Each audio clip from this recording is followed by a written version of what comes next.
আসসালামু আলাইকুম। আজকে ইরামের আম্মু আমরা একটু ঘুরতে বের হয়েছিলাম। আমাদের দাওয়াত ছিল আমরা তো গ্রামে থাকি, ইরামের আম্মুর গ্রামে ফুফুর বাড়িতে, আমার ফুফা শ্বশুরের বাড়িতে। যে ওনার বাড়ির সামনে এরকম একটা বিল, কিন্তু বিলের হয়ে গেলে পাশেই সিটি কর্পোরেশন হয়ে গেলে আর গ্রাম সুন্দর থাকবো একটা না। জায়গা, সরিষা বুনেছে ইরামের আম্মু বারে আর বারে সিটি আমরা কর্পোরেশন এখানে ঘুরতে আসলাম। ঘুরতে এসে গল্প করছিলাম। লিস্টেড হইছে।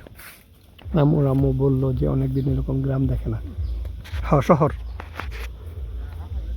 ঢাকা সিটি এক্সপ্লেন করতেছে না, যে এখানে বারে বারে ঢাকা সিটির আন্ডারে গ্রামের মামারা অনেকেই বসে আছে, গল্প করতেছে। খুব সুন্দর একটা পরিবেশের মধ্যে বসে থাকে বিকেলে সব বাচ্চারা। এখানে ইরাম এখানে এসে অনেক খুশি হয়েছে। এরকম খোলা উন্মুক্ত পরিবেশ ইরামের আগে দেখেনি। এই যে এখানে একটা বড় ইন্ডাস্ট্রি আছে, যেটা একটু জুম করে দেখার চেষ্টা করতেছিলাম। আর আমরা আম্মুকেও জিজ্ঞেস করতেছিলাম যে ওনাদের বাড়িটা এখান থেকে কোন পাড়ায়। এই যে সামনে একটা বিল আছে, এখান থেকে ভালো করে বোঝা যাচ্ছে না, কিন্তু আমরা যেদিকে হেঁটে যাচ্ছি এদিকে বিল আছে। আমরা ইরামকে নিয়ে একটু সরিষা খেতে গিয়েছিলাম, ওকে সরিষার ফুলের সাথে কিছু সরিষা বলছিলেন ভিডিও করতেছি। এই যে ইরাম এখানে এসে প্রচণ্ড খুশি হয়েছে। ও এরকম সরিষা খেতে আগে কখনো দেখেনি। ইরামের আম্মু খুশি হয়েছে। বেশ কিছু ছবি ফটো এগুলো তুললাম। এটা তোমার হাতে কি আম্মু শুরু করে দিয়েছে। ও বুঝতেছে না আসলে এগুলো, কিন্তু এটা বুঝে যে এটা ফুল। একের পর এক ফুল ছিঁড়ে যাচ্ছে। আমি ইরামের আম্মুকে বললাম আপনার ফোনটা দেন, আমি ওর কিছু ফটো তুলে দিই দেখার জন্য। এই যে ইরামের আম্মু বেশ অনেকগুলো ফটো তুলেছে। ইরামের হাতে এটা টিপ করা কপালে দেওয়া ছিল, ও এটা এখন হাতে দিয়ে ঘুরতেছে। ছোট বাচ্চা তো কখন কি করে বলা মুশকিল। ইরামের আম্মু আমরা এখানে এসে বেশ আনন্দিত হয়েছি। এনভায়রনমেন্ট দুপুরে খাওয়ার পর একটু বিকেল হয়েছে, এই সময় আসছিলাম। ইরাম তো সরিষা খেতে এসে ফুল ছিঁড়ে ওর আম্মুকে দিচ্ছে, আমাকে দিচ্ছে, বলছে নাও ফুল। লম্বা করে ভিডিও করেন শর্টস। যেখানে ইরামের আম্মু একটু ভিডিও করতেছিল উল্টা পাল্টা। যে ইরাম একাই এদিকে হেঁটে চলেছে। ওর খুব সাহস, ও একটু ভয় পায় না যে পড়ে যাবে নাকি। মাঝখানে ওকে বলি যে হাত ধরিয়ে ও ধরতে দেবে না, ও একা হেঁটে যাবে। এই যে রাস্তা যেরকম হেঁটে যাচ্ছে, আমরা যে ওর নানুর বাড়ি থেকে বের হয়েছি, ইরাম সেই রাস্তাটাও চেনে যে কোথা থেকে এসেছি। আমরা ওকে বললাম যে দেখি ওকে আগে যেতে দিই।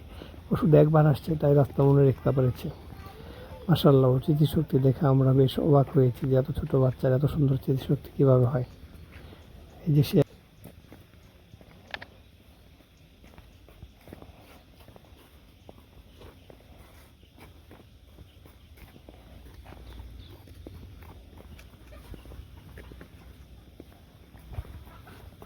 ওর দেখে আমরা পেতেছি নাকি বাড়ি যাও, হ্যাঁ যাও, বাড়িতে যাও।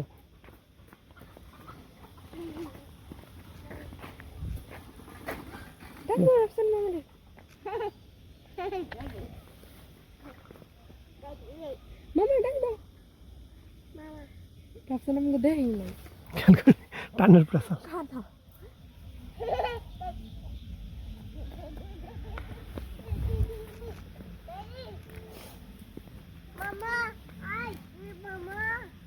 গেছে গা মনে করো মনে আছে রাস্তা কি করে ও কোনো জায়গায় হেরে যেতে পারছে। মনে আছে দেখেন কি মন সে আনু ওই রাস্তায় গেলে যে হাঁটতো, আমি খালি এটা দেখতে আসছি ওর কি মন জ্ঞান। এই যে ইরামের স্মৃতিশক্তি দেখে ইরামের আম্মু বেশ অবাক যে ওর নানু বাড়ি থেকে ও একবার বের হয়েছে। অনেকটুকু রাস্তা আমরা হেঁটে এসেছি, কিন্তু ইরাম এখনো মনে হচ্ছে যেতে হবে। সেই যে আগে একা চলেছে, আমরা ওর পিছু ওর স্মৃতিশক্তি দেখে আমরা খুবই অবাক হয়েছি। এতটুকু বাচ্চা কিভাবে এত কিছু মনে রাখতে পারে যে কোথা থেকে ও বের হয়েছে, কোথায় ওকে আবার ফেরত যেতে হবে। এই যে ইরাম নানু বাড়িতে ইরাম এদিক হাঁটাহাঁটি করতেছে। অ্যাকচুয়ালি ওর আম্মুকে খুঁজতেছে, এই রুমে সেই রুমে এরকম ভাবে হাঁটাহাঁটি করতেছে।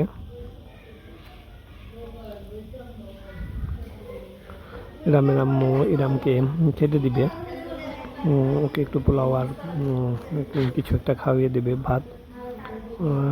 ইরাম একা হাঁটতেছে ড্রয়িং রুম দিয়ে, খুব সাহস দেখে আমরা অবাক। নানু কই তোমার নানু এটা আমার কাছে দিয়ে দাও। কিভাবে বোঝে যে কোথায় হাঁটতে হবে, কি করতে হবে। আমাকে কিছু একটা বলতেছে। একটু বড় স্পেস পেলে খোলামেলা এটাকে বসে space পেলে খাওয়াই না? অনেক খুশি হয়। আমার আম্মু এই যে ইরাম এরকম করে দৌড়াদৌড়ি করতেছে, বারান্দাতে বিভিন্ন জায়গায় ঘুরতেছে। ইরামের আম্মু ওর পিছনে পিছনে ঘুরতেছে ওকে খাওয়ানোর জন্য। এরকম করে ঘুরে ঘুরে ইরামের আম্মু কখনো ওকে খাওয়ায় না। রিলেটিভের বাড়িতে আসছে এর জন্য এখন তো দুধ নেই, একে ভাতে খাওয়াতে হবে। ও খুব সুন্দর করে এরকম ঘোরাঘুরি করতেছে। তুমি কত পাই না যেন সব চিনে ওটা ডাকে ঘুরতে কেন ডাকে বেশ ভালো লাগে আমাদের, মাশাআল্লাহ। খায় নাও আমি বাবা? যখন একটা বেলকনিতে ছিলাম, ইরাম ওই বেলকনি দিয়ে আমাকে ডাকতেছে বাবা বাবা বলে। ইরামের আম্মু ওই বেলকনিটা প্রথমে খেয়াল করিনি, নোটিস করিনি। পরে দেখলাম যে ইরাম ওই বেলকনিতে আছে, দাঁড়িয়ে দাঁড়িয়ে ইরামের বাবা আমাকে কই? ডাকতেছে এই বেলকনিতে। বিষয়টা বেশ ভালো লাগলো যে ইরাম এক বেলকনি থেকে আরেক বেলকনিতে আমাকে নোটিস করেছে। তো ইরাম লুকোচুরি খেলার মতন করে এরম খেলছিল। সবাই ওর জন্য দোয়া করবেন যাতে ও সুস্থ থাকে, বড় হয়। এরমের আম্মু এখানে দাঁড়িয়ে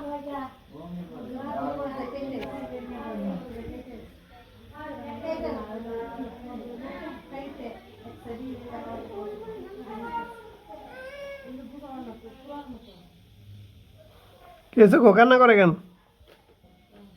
আসসালামু আলাইকুম।